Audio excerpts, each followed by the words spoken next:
এখন বুঝার বিষয়, সমস্যার সমাধান কিতাবেও আছে, সুন্নতও আছে। কোরআন ও সুন্নত মন্থন করে এই সমাধান বের করবে কে? যিনি বের করবেন তিনি ইমাম। এখন যদি আমি ইমাম না মানি, তার মানে সমস্যার সমাধান নাই, কোরআন ও সুন্নায়। ইসলামকে বলতে হবে নাকিস তথা অসম্পূর্ণ।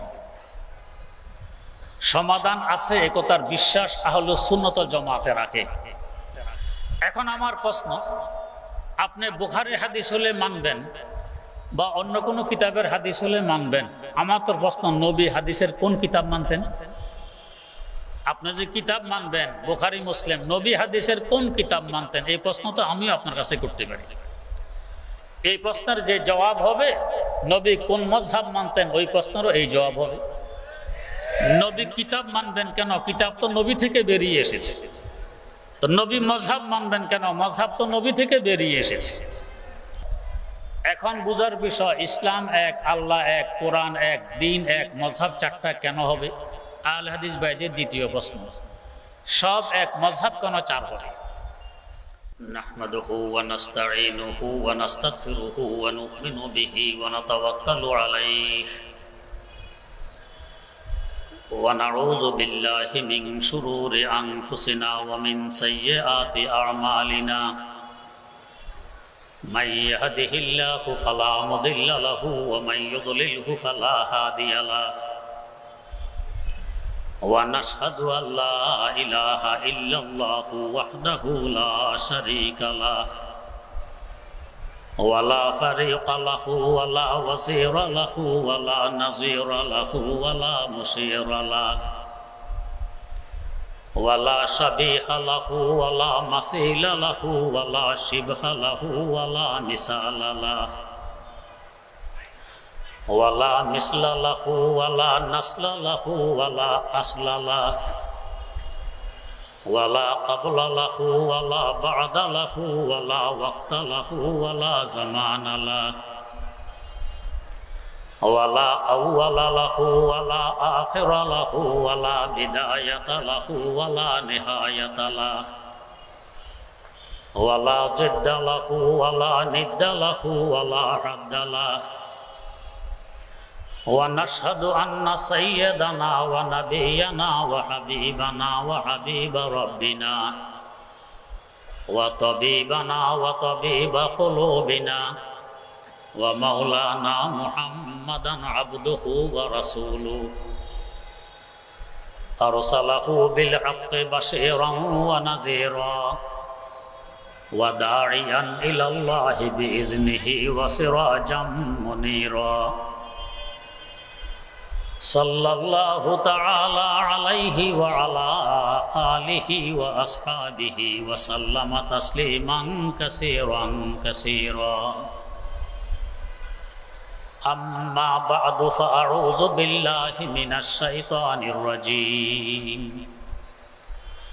বিসমিল্লাহির রাহমানির রাহিম। আল-ইয়াওমা আকমালতু লাকুম দীনাকুম ওয়া আতমামতু আলাইকুম নি'মাতি ওয়া রাদিতু লাকুমুল ইসলামা দীনা। সাদাকাল্লাহু মাওলানাল আযীম। আল্লাহুম্মা সাল্লি আলা সাইয়্যিদিনা মুহাম্মাদিন ওয়া আলা আলি সাইয়্যিদিনা মুহাম্মাদ কামা সাল্লাইতা আলা সাইয়্যিদিনা ইব্রাহিম ওয়া আলা আলি সাইয়্যিদিনা ইব্রাহিম ইন্নাকা হামিদুম মাজিদ।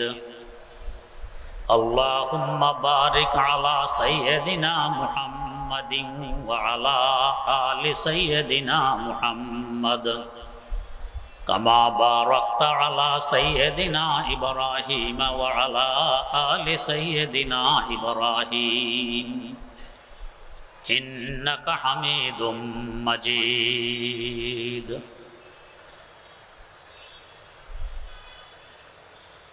আমাকে বিষয়বস্তু দেয়া হয়েছে গায়রে মুকাল্লিদ সম্পর্কে।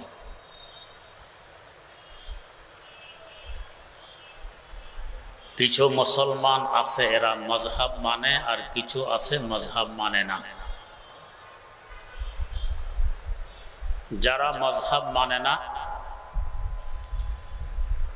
তাদের দাবি মজহাব মানার কথা কোরআন ও হাদিসে কোথাও নেই। মজহাবকে তারা অনেকেই বেদাত মনে করে, কেউ শিরিকও মনে করে। তারা তাদের সপক্ষে সবচেয়ে মজবুত যে দলিলটি পেশ করেন সে দলিলটি হলো আমি যে আয়াতে কারিমা তেলাওয়াত করেছি এই আয়াতটি। আয়াতের অনুবাদ হলো হযরত রাসূল আকরাম সাল্লাল্লাহু আলাইহি ওয়াসাল্লামকে বিদায় হজের দিবসে আরাফার ময়দানে জাবালে রহমতের পার্শ্বে রেখে আল্লাহ পাক আয়াতটি অবতীর্ণ করলেন। ও মুসলমানেরা, আজ আমি তোমাদের দ্বীনকে পরিপূর্ণ করে দিয়েছি। ওয়া আতমামতু আলাইকুম নি'মাতি, এবং তোমাদের উপর আমার নিয়ামতকেও পরিপূর্ণ করে দিয়েছি। ওয়া রাদিতু লাকুমুল ইসলাম দীনা, তোমাদের জন্য দিন হিসাবে আমি ইসলামের উপর রাজি, অন্য কোনো দিন আর গ্রহণ করা হবে না। তারা বলেন দিন তো পরিপূর্ণ হয়ে গেছে, মাযহাবের জন্ম তো এর পরের, অতএব এটা হবে দ্বীনের মধ্যে বাড়াবাড়ি, যাকে বেদাত বলা হয়।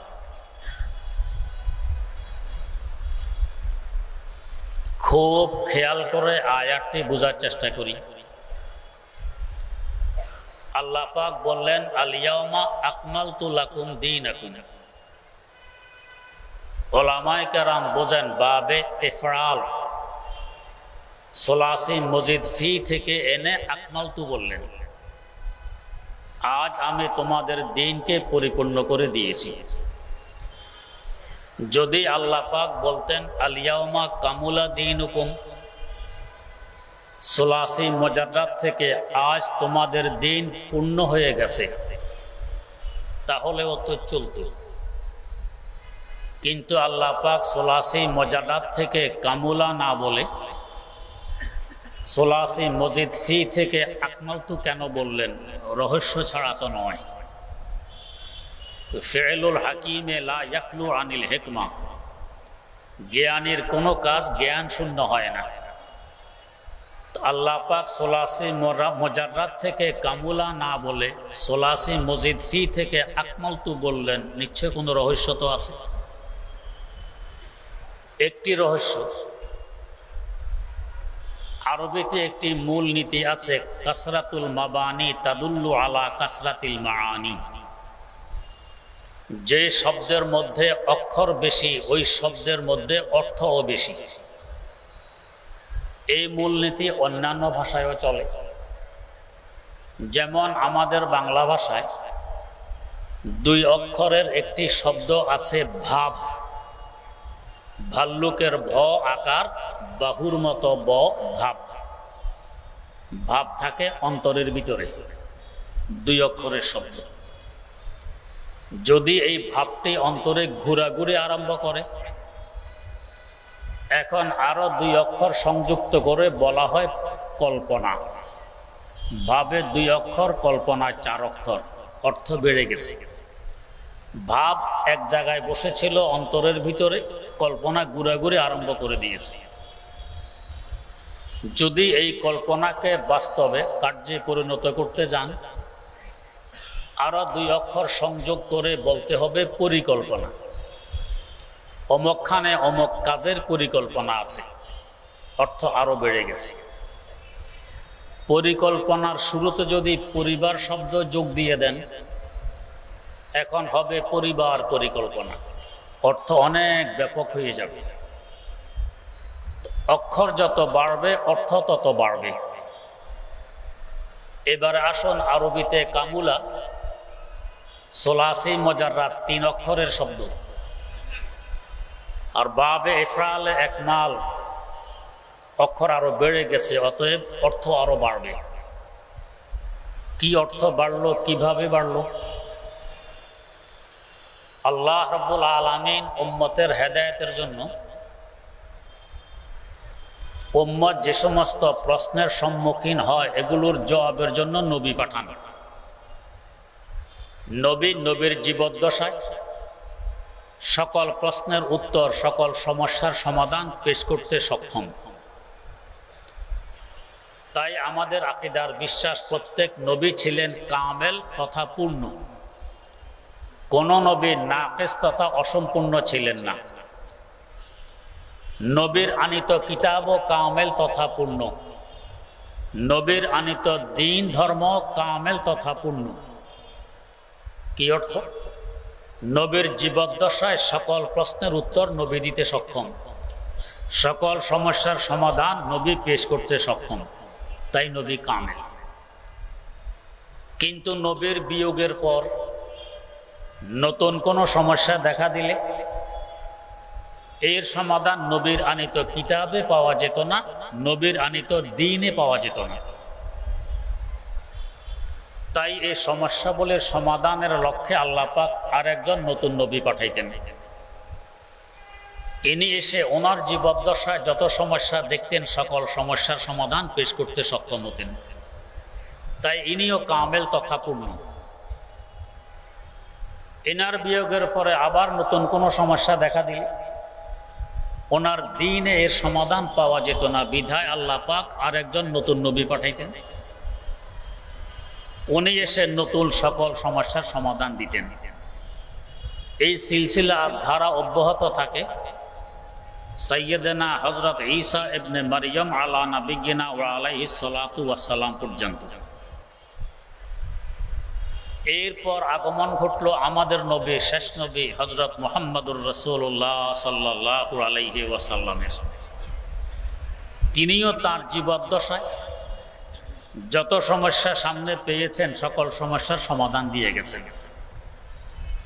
তার বিয়োগের পর নতুন নতুন যত সমস্যা সামনে আসে তার আনিত কিতাবে সকল সমস্যার সমাধান আছে, তার রেখে যাওয়া সুন্নতে সকল সমস্যার সমাধান আছে। মূলনীতি তিনি দিয়ে গেছেন, অতএব নতুন নবীর আর প্রয়োজন রয়নি। যেহেতু কিতাব ও সুন্নাহর মধ্যে সমস্যার সমাধান আছে, নবীর আর প্রয়োজন নেই। অতএব তিনি খাতামুল আম্বিয়া, শেষ নবী, আর নবীর দরকার নেই। এখন বুঝার বিষয়, সমস্যার সমাধান কিতাবেও আছে, সুন্নতও আছে। কোরআন ও সুন্নত মন্থন করে এই সমাধান বের করবে কে? যিনি বের করবেন তিনি ইমাম। এখন যদি আমি ইমাম না মানি তার মানে সমস্যার সমাধান নাই কোরআন ও সুন্নাহয়। ইসলামকে বলতে হবে নাকিস তথা অসম্পূর্ণ। সমাধান আছে একতার বিশ্বাস আহলুস সুন্নাত ওয়াল জামাতে রাখে। তাই আমাদের নবী শুধু কামেল নন, আমাদের নবী আকমালুল আম্বিয়া, শুধু পূর্ণ নবী নন, পরিপূর্ণ নবী। আমাদের কিতাব শুধু কামেল নয়, আকমালুল কুতুব, পূর্ণ কিতাব নয়, পরিপূর্ণ কিতাব। আমাদের দ্বীন শুধু কামেল নয়, আকমালুল আদিয়ান, পূর্ণ নয়, পরিপূর্ণ দ্বীন। এই উম্মত শুধু কামেল নয়, আকমালুল উমাম, পরিপূর্ণ উম্মত। যেহেতু কিয়ামত পর্যন্ত সকল সমস্যার সমাধান এই উম্মত দিতে সক্ষম কোরআন ও সুন্নাহর আলোকে, নবী মূলনীতি রেখে গেছেন। এই জন্য আল্লাহ পাক বললেন আল-ইয়াওমা আকমালতু লাকুম দীনাকুম। যদি আগের নবীর মতো এই নবীও হতেন শুধু কামেল, এখানেও বলতেন কামুলা দীনুকুম, দিন পূর্ণ হয়ে গেছে। তা না বলে বললেন আকমালতু লাকুম দীনাকুম, তোমাদের দিনকে তোমাদের জন্য পরিপূর্ণ করে দিয়েছি। এই যে নতুন নতুন সমস্যার সমাধান মুজতাহিদিনে কেরাম কোরআন ও সুন্নাহ মন্থন করে উম্মতের সামনে পেশ করবেন, এর অপর নাম হলো ফিকহ, এর আরেক নাম হলো মজহাব। অতএব যদি ফিকহ না মানি, মজহাব না মানি, কোরআন ও সুন্নাহকে নাকিস বলতে হবে, নবীকেও শুধু পূর্ণ নবী বলতে হবে, পরিপূর্ণ বলা যাবে না। এই দিনকে শুধু পূর্ণ দিন বলা লাগবে, পরিপূর্ণ দিন বলা যাবে না। যেমন ধরুন ব্যাংকিং সিস্টেম, বিমা কোম্পানি, হেজিং ব্যবসা, MLM তথা নেটওয়ার্ক ব্যবসা, কোম্পানির নিয়ম নীতি, এগুলো কি আগের যুগে ছিল না। এগুলোর হুকুম সরাসরি না কোরআনে আমরা বের করতে পারবো না হাদিসে পারবো। হ্যাঁ, মূলনীতি আছে। ওই মূলনীতির আলোকে আমাদের মুস্তাহিদিন কেরাম এগুলোর সমাধানও আমাদের সামনে তুলে ধরেছেন। এর নাম ফিকহ, এর নাম মজহাব। এখন যদি ফিকহ না মানি, মজহাব না মানি, বলতে হবে ব্যাংকিং সিস্টেমের কোনো হুকুম জায়েজ কি না জায়েজ ইসলামী শরীয়তে নেই। বিমা জায়েজ কি না জায়েজ এর হুকুম ইসলামী শরীয়তে নেই। হেজিং ব্যবসা বৈধ কি অবৈধ এর হুকুম ইসলামী শরীয়তে নেই। MLM ব্যবসা বৈধ কি অবৈধ হুকুম ইসলামী শরীয়তে নেই। মোবাইল ব্যাংক বৈধ কি অবৈধ এর হুকুম ইসলামী শরীয়তে নেই। ক্রেডিট কার্ড বৈধ কি অবৈধ এর হুকুম ইসলামী শরীয়তে নেই। তাহলে ইসলামী শরীয়ত অসম্পূর্ণ হয়ে যাবে, নতুন নবীর প্রয়োজন দেখা দিবে। বলতে হবে এই নবী খাতামুল আম্বিয়া নন। এতে বোঝা গেল আমাদের দিন আকমালুল আদিয়ান, পরিপূর্ণ দিন।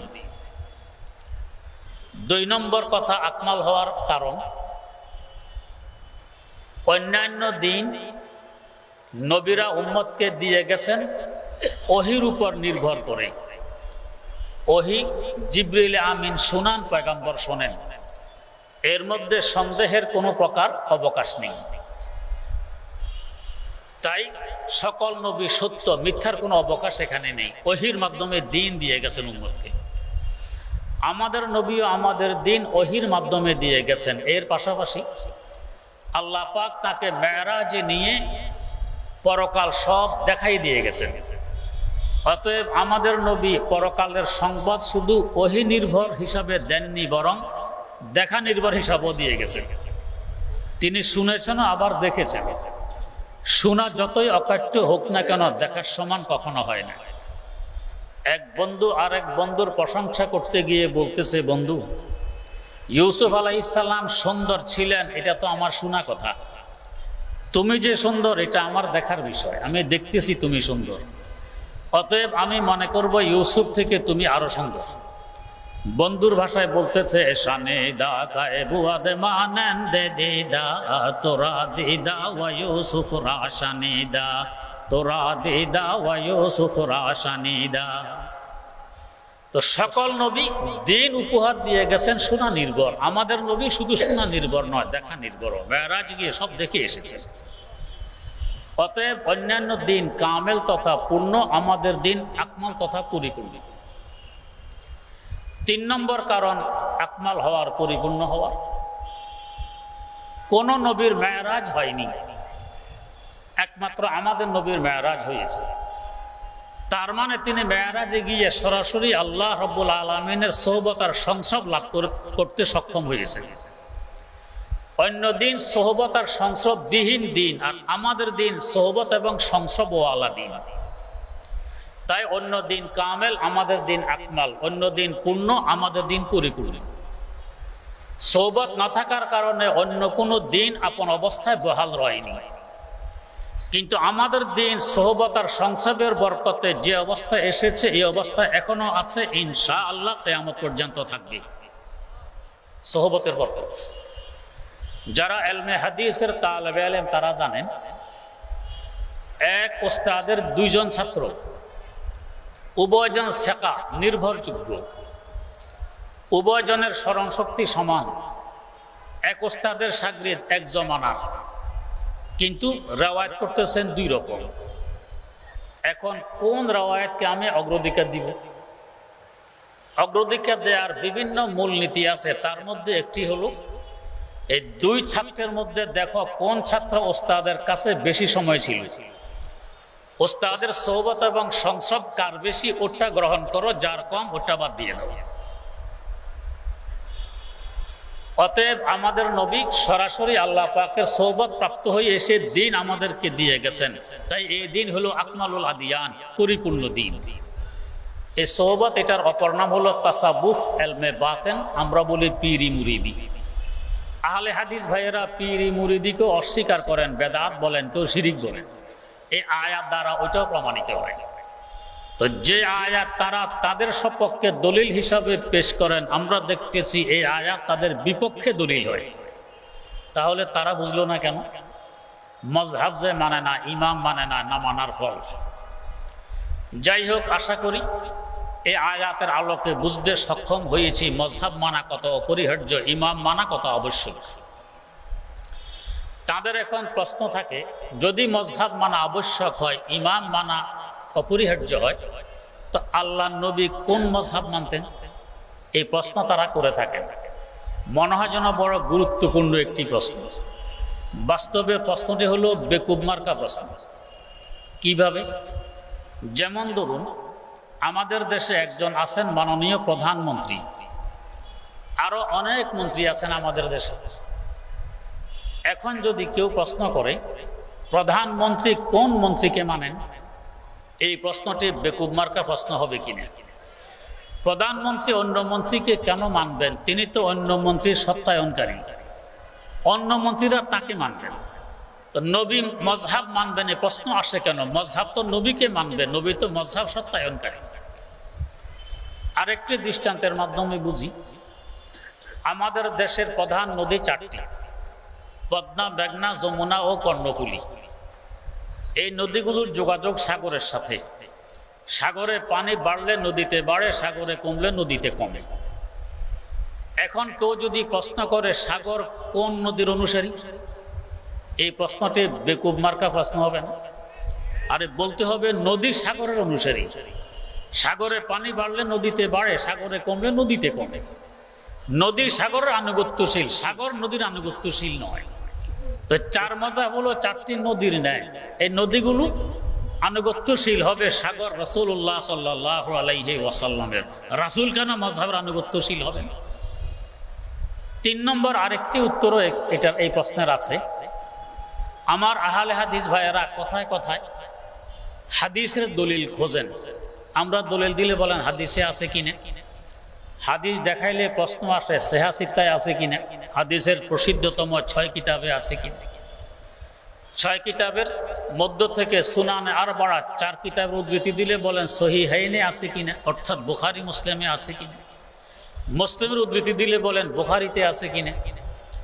বুখারীর উদ্ধৃতি দিলে কোনো এক শোষা আবার বের করে আনেন, এই কারণে এটা মানা যাবে না। যেমন একটু পরে আমি আলোচনা করতেছি। এখন আমার প্রশ্ন, আপনি বুখারীর হাদিস হলে মানবেন বা অন্য কোনো কিতাবের হাদিস হলে মানবেন। আমার তো প্রশ্ন, নবী হাদিসের কোন কিতাব মানতেন? আপনি যে কিতাব মানবেন বুখারী মুসলিম, নবী হাদিসের কোন কিতাব মানতেন? এই প্রশ্ন তো আমিও আপনার কাছে করতে পারি। এই প্রশ্নের যে জবাব হবে নবী কোন মজহাব মানতেন, ওই প্রশ্নেরও এই জবাব হবে। নবী কিতাব মানবেন কেন? কিতাব তো নবী থেকে বেরিয়ে এসেছে। তো নবী মজহাব মানবেন কেন? মজহাব তো নবী থেকে বেরিয়ে এসেছে।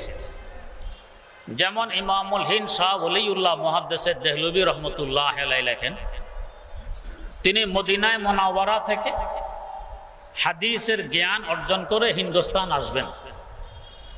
মনে মনে একটি জল্পনা কল্পনা, মজহাব তো 4টি, কোন মজহাবের উপরে আল্লাহ নবী বেশি সন্তুষ্ট যদি জানতে পারতাম, আমিও ওই মজহাব মেনে চলতাম। এটা মনের ভিতরে ঘুরপাক খায়। এর মধ্যে তিনি বলেন যে তার কাশফ হলো মিশকাতে নবুয়ত তথা রাসূল আকরাম সাল্লাল্লাহু আলাইহি ওয়াসাল্লামের রওজা পাক থেকে চারদিকে 4টি নবী প্রবাহমান। একটি নদী পশ্চিম দিকে, স্বচ্ছ পানি পরিষ্কার কলকল করে বেয়ে চলছে। অসংখ্য মানুষ এর থেকে উপকৃত হচ্ছে, কেউ পান করে, কেউ ওযু গোসল করে, পাক পবিত্রতা অর্জন করে। এই নদীর মাথায় লেখা আছে এটা ইমাম শাফি রাহিমাহুল্লাহু তাআলার মজহাব। আরেকটি নদী উত্তর দিকে প্রবাহমান, স্বচ্ছ পানি কলকল করে চলছে, মানুষ উপকৃত হচ্ছে। এই নদীর মাথায় লেখা আছে এটি ইমাম মালিক রহমতুল্লাহ আলাইহির মজহাব। আরেকটি নদী দক্ষিণ দিকে প্রবাহমান, স্বচ্ছ পানি কলকল করে বেয়ে চলছে, মানুষ উপকৃত হচ্ছে। এর মাথায় লেখা আছে ইমাম আহমদ বিন হাম্বল রাহিমাহুল্লাহু তাআলার মাযহাব। তো আরেকটি নদী পূর্ব দিকে প্রবাহমান, বাকি তিন নদীর তুলনায় এটা অসাধারণ বড় নদী। এই নদীর মাথায় লেখা আছে এটা নোমান বিন সাবেত তথা ইমামে আজম আবু হানিফা রাহিমাহুল্লাহু তাআলার মাযহাব। যেহেতু এই মাযহাবের অনুসারী বেশি, বর্তমান বিশ্বে প্রায় 200 কোটি মুসলমান বসবাস করে, এর মধ্যে 120 কোটি মুসলমান হানাফি মাযহাবের অনুসারী, বাকি মাত্র 80 কোটি অন্য 3 মাযহাবের অনুসারী। তাই এই মাযহাবটা অনেক বড় নদীর আকারে তাকে দেখানো হইল। এরপর থেকে তিনি হানাফি মাযহাব অনুযায়ী জীবনযাপন করে গেছেন। হযরত সৈয়দ আব্দুল কাদের জিলানী রহমতুল্লাহ আলাইহি হাম্বলি মাযহাবের অনুসারী ছিলেন। তিনি তার কাশফ থেকে বলতেছেন, আম্মা আনওয়ারে মাযাহিবে সালাসা বমিসলে নহর নজর মি আয়াত। 3 মাযহাবের নূর নদীর মতো দেখা যায়। ওয়ালে নূরে মাযহাবে আবি হানিফা বমিসলে বাহর নজর মি আয়াত। তবে আবু হানিফা রহমতুল্লাহ আলাইহির মাযহাবের নূর সাগরের মতো দেখা যায়। তো যাই হোক, তো আল্লাহ নবী কোন মাযহাব মানতেন, এই প্রশ্নটি বেকুব মার্কা প্রশ্ন। এখন বুঝার বিষয়, ইসলাম এক, আল্লাহ এক, কোরআন এক, দিন এক, মাযহাব 4টা কেন হবে?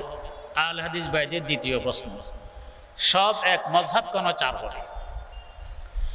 এখানে বুঝার বিষয়, আমাদের পৃথিবী এক, আমাদের আব্বা একজন আদম আলাইহিস সালাম, আম্মা একজন হাওয়া আলাইহিস সালাম, আমরা সব এক জাত, আমরা মানুষ। কিন্তু সকল মানুষের প্রধান খাদ্য এক প্রকার না কয়েক প্রকার? কয়েক প্রকার। আমাদের প্রধান খাদ্য ভাত মাছ, তো ভাতে মাছে বাঙালি। আরবদের প্রধান খাদ্য খেজুর রুটি বা দুধ। হিন্দুস্তানিদের প্রধান খাদ্য রুটি গোশত। আবার পশ্চিমা বিশ্বের প্রধান খাদ্য আলু। এখন যদি কেউ এই দাবি করে বা প্রশ্ন করে, এক আদমের সন্তান, এক হাওয়ার সন্তান, এক পৃথিবীতে বসবাস করি, এক জাত মানুষ, খাবার কেন 4 প্রকারের হবে প্রধান খাদ্য? এটা মানি না, এক প্রকার হইতে হবে। এই দাবিটা পাগল মার্কা দাবি হবে কিনা? এখন আমরা ভাতে মাছে বাঙালি, যদি আমাদের প্রধান খাবার হিসেবে দুধ আর খেজুর খেতে দেয়, আমরা তো এক বসায় মাঝে মধ্যে সোয়াশরও খেতে পারি। তো সোয়াশের দুধ আর সোয়াশের খেজুর খাওয়ার পরে তো লোটা নিয়ে দৌড় দিতে হবে বাথরুমের দিকে। আর আরবদেরকে যদি পান্থা ভাত আর কাঁচা মরিচ দিয়ে বসাইয়ে দেন, তার গলার ভিতরে ডুববে না। তো এলাকা হিসাবে, আবহাওয়া হিসাবে এক এক এলাকার প্রধান খাদ্য এক একটা হয়ে গেছে।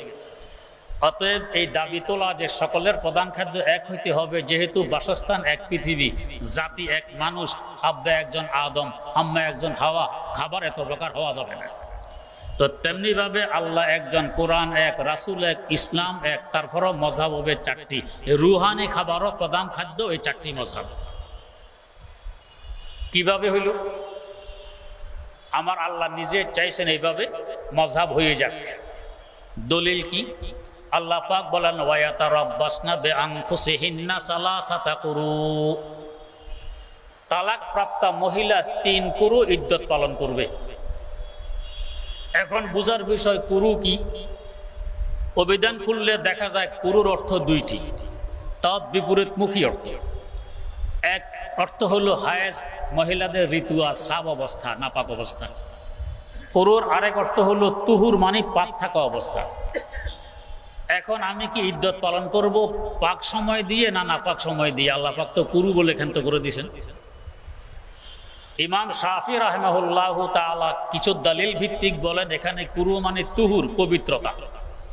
অতএব 3 পবিত্রতা দিয়ে ইদ্যত পালন করবে।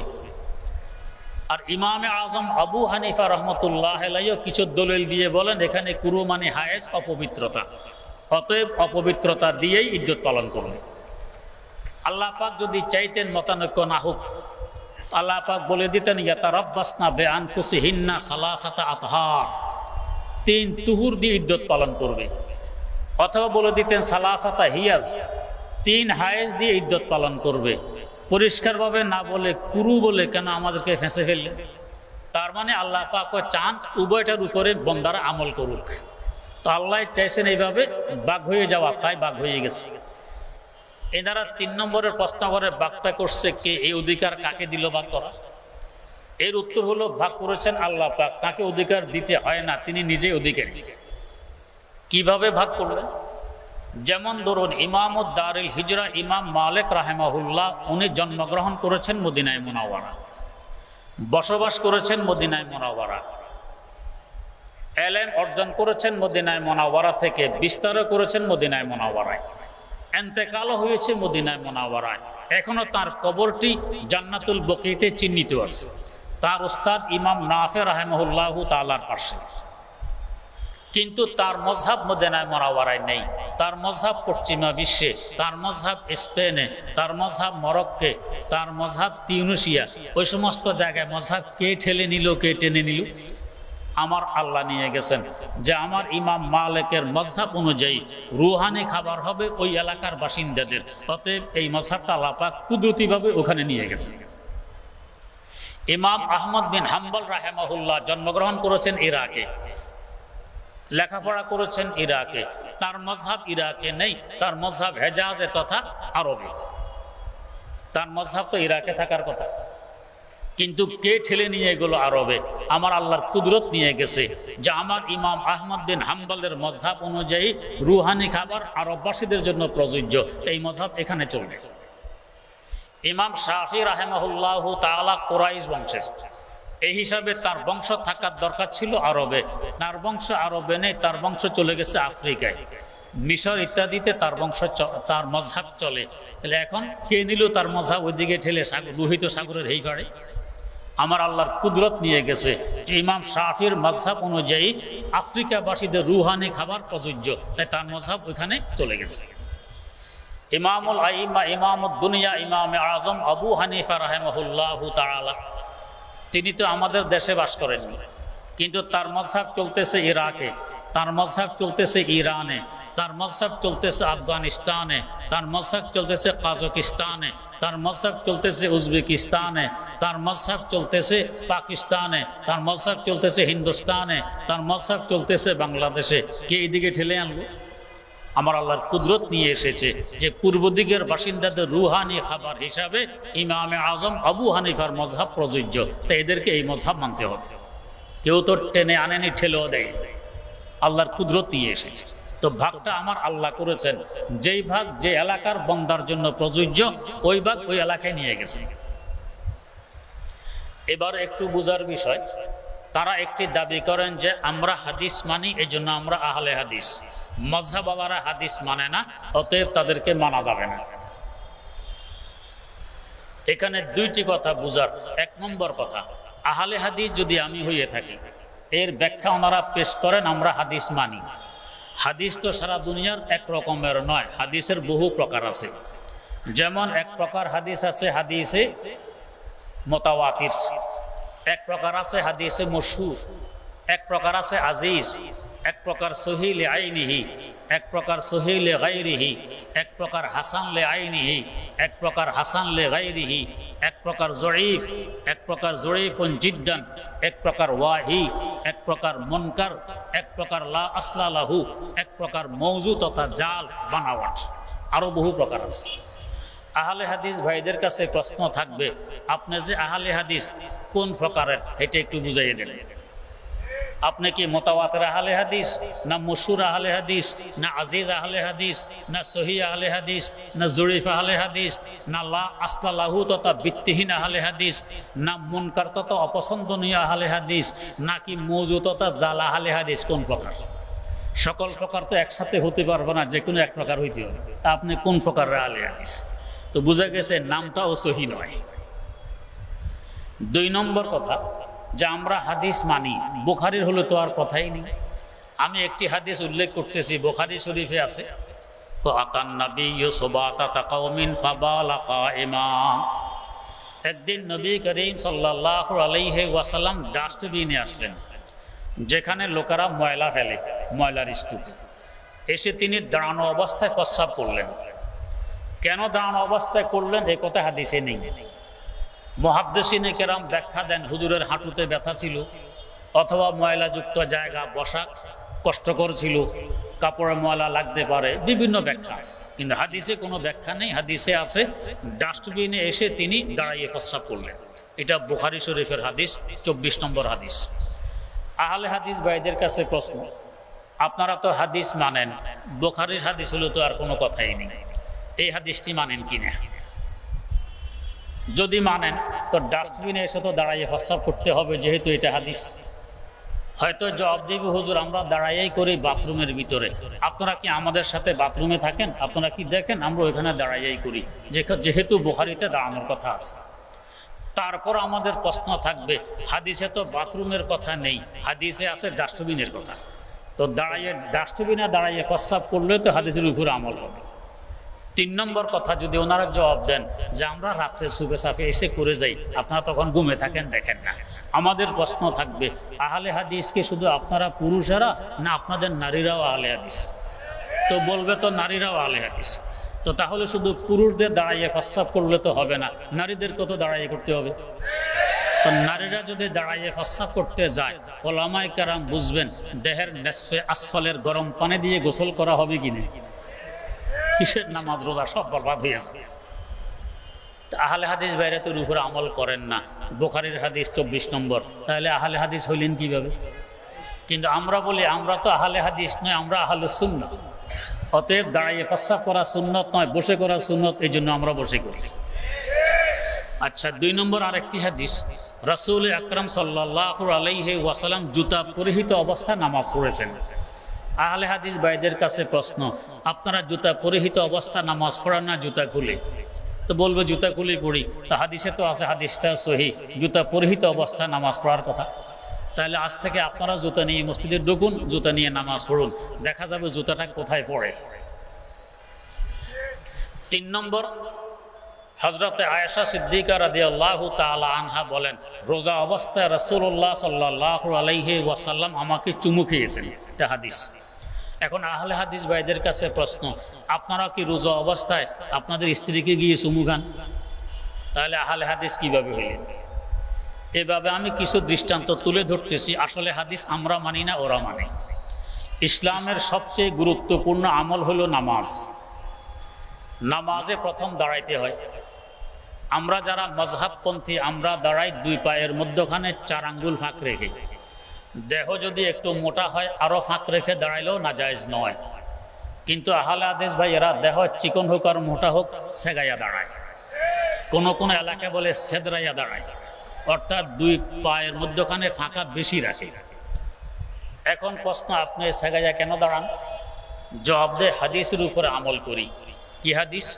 হাদিসটি আমি পড়তেছি, বুখারী শরীফে আছে।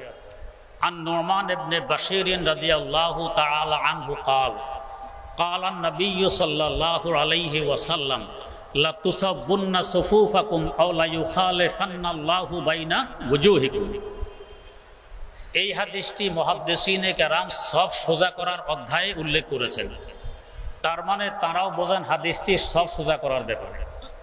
অনুবাদ সামনে আসলে আপনারাও বলবেন যে হাদিসটি সব সোজা করার ব্যাপারে।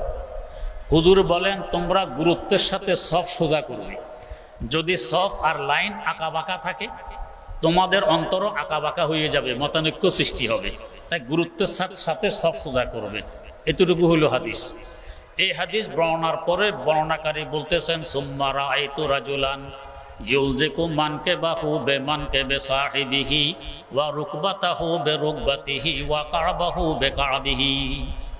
এই হাদিস সামনে আসার পর আমরা দেখেছি আমাদের সাথীদেরকে কাঁধের সাথে কাঁধ, হাঁটুর সাথে হাঁটু, টাকনুর সাথে টাকনু বরাবর করে দাঁড়াইতে। এখানে ইউলজিকুর অর্থ আমি করলাম বরাবর করে দাঁড়াইতে। আহলে হাদিস ভাইরা বলে না, ইউলজিকুর আবেদনিক অর্থ হলো মিলানো, মিলাইয়ে দাঁড়াইতে। এখন বুঝার বিষয়, 3টি অঙ্গের কথা উল্লেখ আছে এই হাদিস। প্রথমে কাঁধ, এরপরে হাঁটু, তারপরে টাকনু। তো আপনারা যে অর্থ করতেছেন মিলাইয়ে দাঁড়াইতো, এখন 2 মুসল্লি পাশাপাশি দাঁড়াইলে একজনের কাঁধ কি আরেকজনের কাঁধের সাথে মিলে না। বাহুর সাথে বাহু মিলবে, কাঁধের সাথে কাঁধ মিলবে না। মিলাইতে হলে আমাকে আমার সাথীর দিকে একটু ঝুঁকতে হবে, সাথীকে আমার দিকে একটু ঝুঁকতে হবে, তবেই তো মিলবে। সফ তো আর দুজনে দিয়ে হয় না, কোনো কোনো সফতে কয়েকশো মানুষও থাকে। তাহলে আমি যদি আমার বাম পাশের সাথীর কাঁধের সাথে কাঁধ মিলাইতে গিয়ে বাম দিকে ঝুঁকি, তো ডান দিকে সাথীর কাঁধের সাথে তো কাঁধ মিলবে না। মিলাইতে হলে ওনাকে একটু আমার দিকে বেশি ঝুঁকতে হবে, তবে ওনার কাঁধ আমার কাঁধের সাথে মিলবে। তার ডানে যিনি, তাকে আরেকটু বেশি যুক্তি হবে, তবেই মিলবে। এইভাবে আরেকটু বেশি আরেকটু বেশি আরেকটু বেশি করতে করতে সফের শেষ মাথায় যে মুসল্লি, এ যদি শুয়েও যায়, তারপরেও কি কাঁধের সাথে কাঁধ মিলবে? মিলবে না। তো তাহলে এমন উদ্ভট কথাবার্তা বুঝে আল্লাহ নবী হাদিসে বলে। অতএব বোঝা গেছে এখানে হলো সোজা করার কথা, মিলানোর কথা নয়।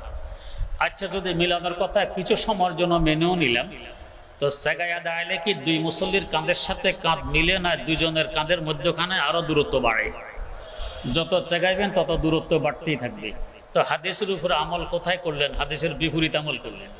আপনাদের অর্থ অনুযায়ী হাদিস হলো মিলাইয়ে দাঁড়ানো দুজনের কাঁধে কাঁধে। আপনার দুজনের কাঁধের মধ্যখানে দূরত্ব বাড়াইয়ে দাঁড়াইলেন সেগানোর কারণে, তো হাদিস মানলেন না, পরিহার করলেন। পরিহার করলেন। 2 নম্বরে হাদিসে আছে রুকু মানে হাঁটু, হাঁটুর সাথে হাঁটু মিলানো। চেগাইলে কি দুই মুসল্লির হাঁটুর সাথে হাঁটু মিলে না দুজনের হাঁটুর মধ্যখানে দূরত্ব আরো বাড়ে? যত চেগাইবেন তত দূরত্ব বাড়তে থাকবে। তাহলে হাঁটুর উপরও তো আমল করলেন।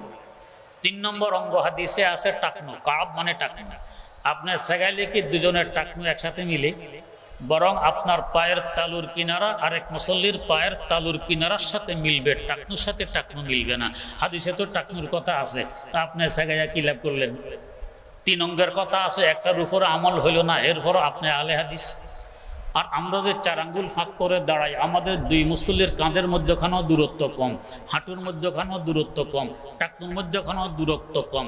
তাই এক কমের কারণে আমরা বলতে পারি মিলাইয়া দাঁড়াইছি। 2 নম্বর কথা, দাঁড়ানোর পরে তাকবীরে তাহরিমের সময় হাত তুলতে হয়। কতটুকু তুলব? এই ব্যাপারে 4 প্রকারের হাদিস পাওয়া যায়। 1 নম্বর হাদিস মুসলিম শরীফের হাদিস, ইলা ফুরু'i উযুনাইহি। ফুরু মানে কানের উপর পর্যন্ত, আয় আলাহুমা, কানের উপর পর্যন্ত হাত তুলবে। আরেক হাদিস আছে বুখারী শরীফে, ইলা শাহমাতাই উযুনাইহি, কানের লতি পর্যন্ত হাত তুলবে। আরেক হাদিস আছে ইলা মানকিবিহি, কাঁধ পর্যন্ত হাত তুলবে। আরেক হাদিস আছে ইলা সদর, সিনা পর্যন্ত হাত তুলবে।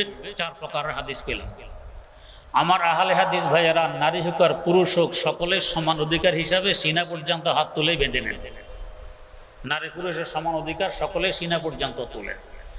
1 হাদিসের উপরে আমল হইল, বাকি 3 হাদিস বাদ পড়ল। এবার আসুন আমরা মযহাবপন্থীরা কি করি। আমাদের ফুকাহায়ে কেরাম বলেন সবগুলো তো হাদিস, একটিও বাদ দেওয়া যাবে না। এমনভাবে আমল করতে হবে যাতে প্রত্যেক হাদিসের উপরে আমল হয়ে যায়। তা কি করে সম্ভব? তো বৃদ্ধাঙ্গুলের মাথা কানের লতি বরাবর করো, অটোমেটিক অন্য আঙ্গুলগুলো কানের উপর পর্যন্ত হয়ে যাবে। হাতের তালু আমার কাঁধ পর্যন্ত থাকবে। একসাথে 3 হাদিসের উপরে আমল হবে পুরুষদের মাধ্যমে, আর এই উম্মতের নারীরা হাত তুলবে সিনা পর্যন্ত। তো সিনা পর্যন্ত হাত তোলার হাদিসের উপর আমল হবে নারীদের মাধ্যমে। ফলে 4 হাদিসের উপরে আমল হয়ে যাবে, একটি হাদিসও বাদ পড়বে না।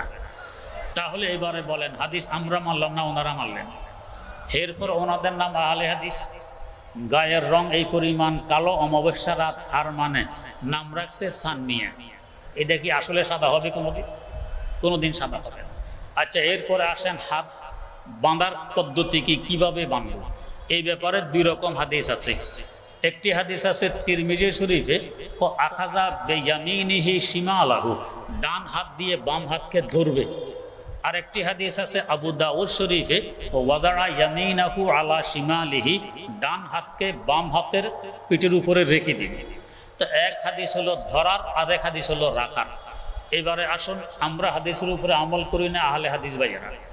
আহলে হাদিস ভাইয়েরা, নারী হোক আর পুরুষ হোক, ডান হাতের আঙ্গুলকে বাম হাতের কোনই পর্যন্ত নিয়ে রেখে দেন। তো আবু দাউদের রেখে দেওয়ার হাদিসের উপরে আমল করলো নারী পুরুষ সকলে মিলে। এবার আসুন আমরা হানাফিরা কি করি। আমাদের ইমামগণ বলেন যে না, রাখার হাদিসও হাদিস, ধরার হাদিসও হাদিস। এমনভাবে আমল করতে হবে যাতে একটি হাদিসও বাদ না পড়ে। তো তা কি করে সম্ভব? তো সম্ভব হবে কনিষ্ঠ এবং বৃদ্ধা আঙ্গুলে দিয়ে ধরবে। এতে তিরমিজির হাদিসে ধরা এর উপরে আমল হবে, আর অনামিকা, মধ্যমা এবং শাহাদত আঙ্গুল হাতের পিঠের উপর রেখে দিবে। আবু দাউদের রাখার হাদিসের উপরে আমল হবে। একসাথে উভয় হাদিসের উপরে আমল হয়ে যাবে, একটি হাদিসও বাদ পড়বে না। তাহলে বলুন আমরা হাদিস মানলাম না, ওনারা মানলেন। এরপর ওনাদের নাম আহলে হাদিস আর আমরা হাদিস মানি না। 3 নম্বর, হাত রাখবো কোথায়?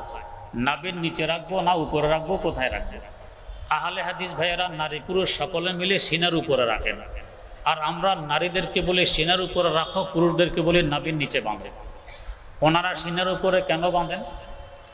সহি ইবনে খুজাইমা একটি হাদিসের কিতাব আছে, এই কিতাবে সদর মানে সিনা, সিনার মধ্যে হাত রাখার কথা আছে, কিন্তু কিতাবের যিনি টিকা লিখেছেন সাথে সাথে হাদিসের টিকা দিয়ে বলতেছেন হাজা হাদিসুন জয়ীফ, এই হাদিসটি দুর্বল। তো দুর্বল হাদিসের উপরে আমল করতে গিয়ে আহলে হাদিস ভাইয়েরা নারী হোক আর পুরুষ হোক সকলে সিনার উপরে বাঁধেন।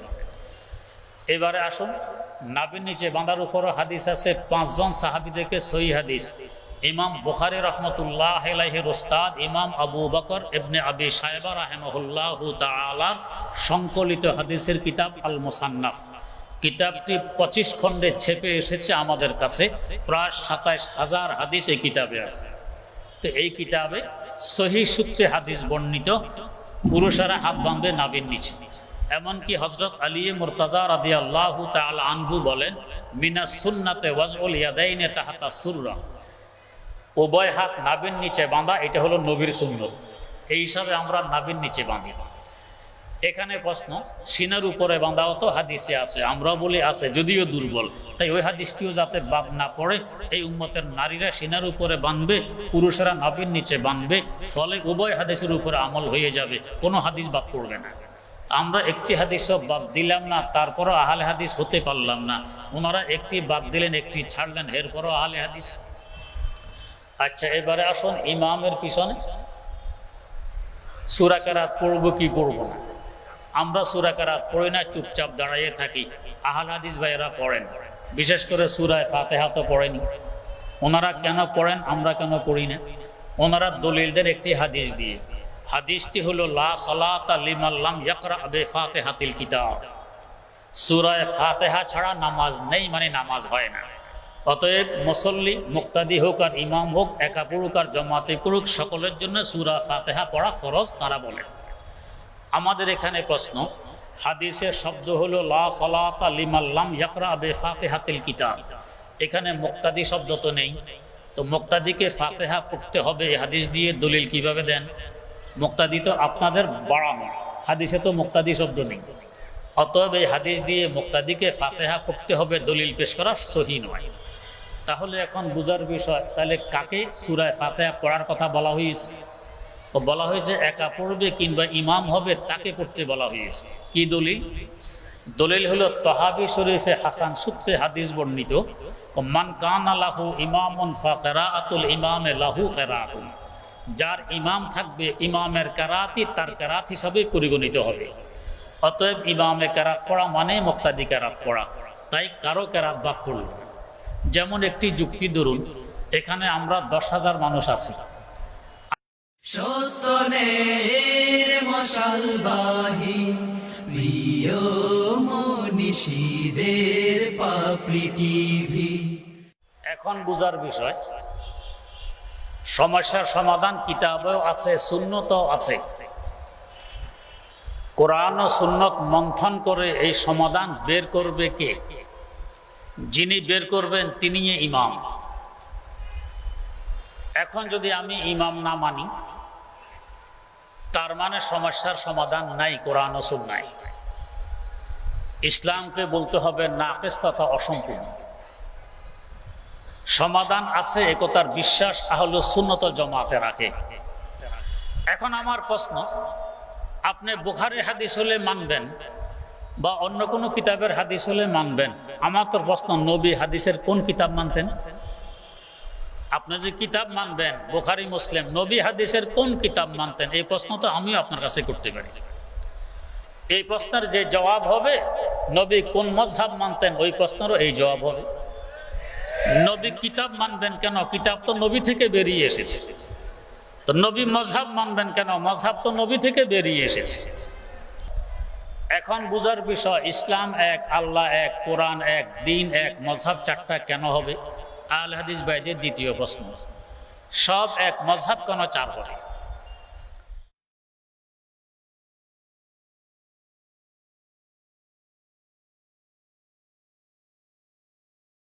نحمده ونستعينه ونستغفره ونؤمن به ونتوكل عليه ونعوذ بالله من شرور أنفسنا ومن سيئات أعمالنا من يهده الله فلا مضل له ومن يضلله فلا هادي له ونشهد أن لا إله إلا الله وحده لا شريك له ولا فريق له ولا وزير له ولا نظير له ولا مشير له ولا شبيه له ولا مثيل له ولا شبه له ولا مثال له ولا مثل له ولا نسل له ولا أصل له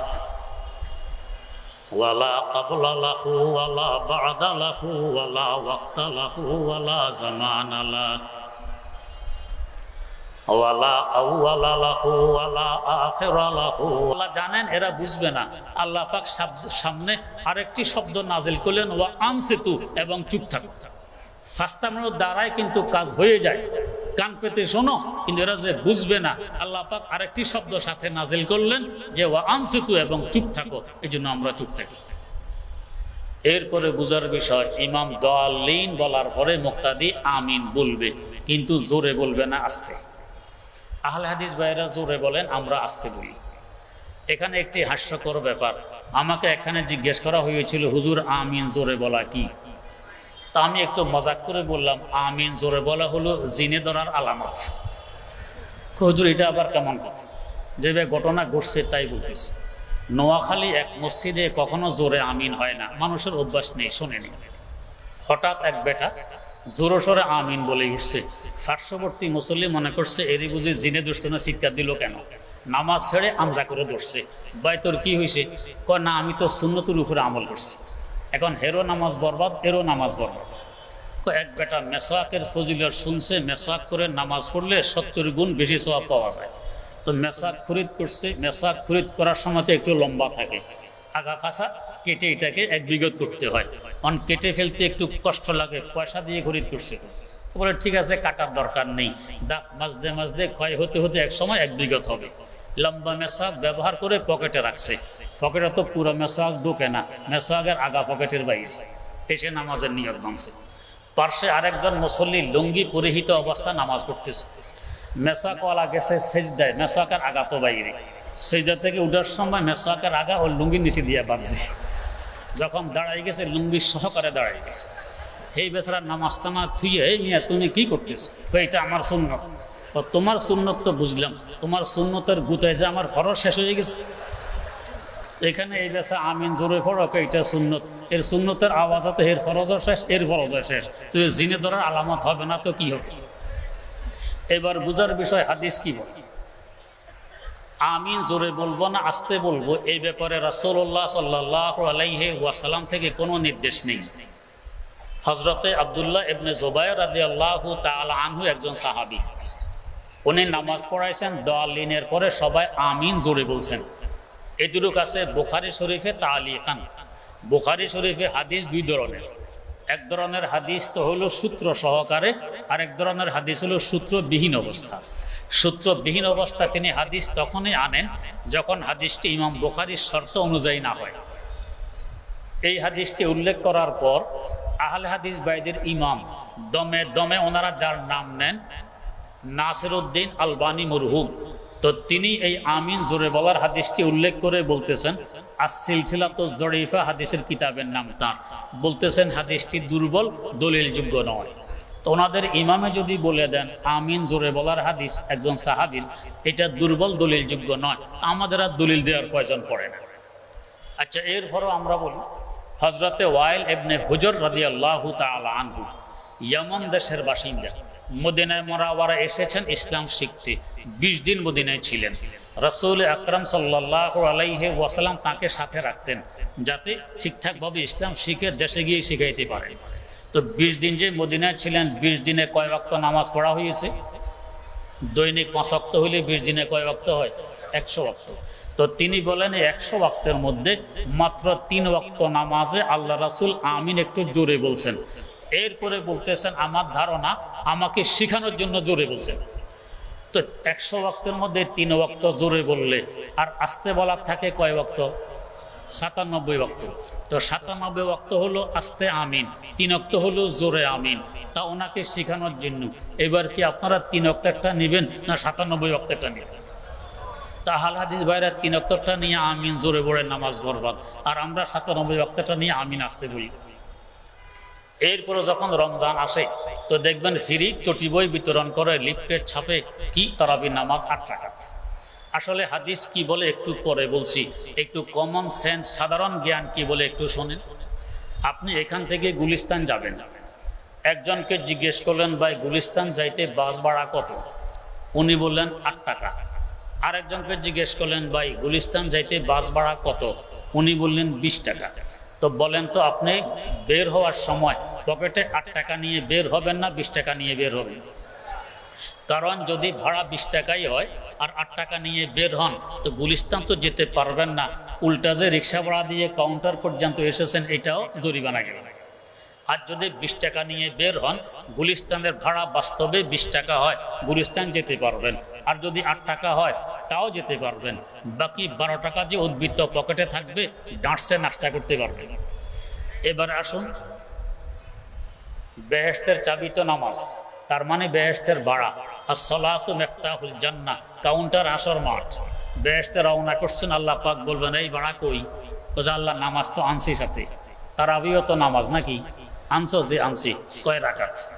যদি আমার আল্লাহর দৃষ্টিতে হইয়া থাকে 20 রাকাত, আর আহলে হাদিস ভাইরা বলে আল্লাহ আনছি তো 8 রাকাত, তাহলে এদিকে যাও। বাম দিকে কি? কারণ ভাড়া তো টান, 12 রাকাত তো নেই, তো গুলিস্তান তো যাওয়া যাবে না, জান্নাত তো যাওয়া যাবে না। জান্নাতে যাওয়া না গেলে এদিক ছাড়া কোনো গতি আছে? বাম দিকে কি থাকে? হ্যাঁ। আর আমাদেরকে যদি জিজ্ঞেস করেন কয় রাকাত এনেছো তারাবি, 20 রাকাত এনেছি। যদি আমার আল্লাহর দৃষ্টিতে 20 রাকাতে হইয়া থাকে সমস্যা নেই, জান্নাতে পৌঁছতে পারবো ইনশাআল্লাহ। আর যদি 8 রাকাত হইয়া থাকে তো 8 রাকাত ভাড়া দিয়ে জান্নাতে যাব। 12 রাকাত যে উদ্বৃত্ত রয়ে গেছে জান্নাতে গিয়ে ডাঁটসে নাস্তা করা যাবে। তাহলে সাধারণ জ্ঞান কি বলে? 20 টাকা ধরবো না 8 টাকা? এবার আসুন হাদিস কি বলে।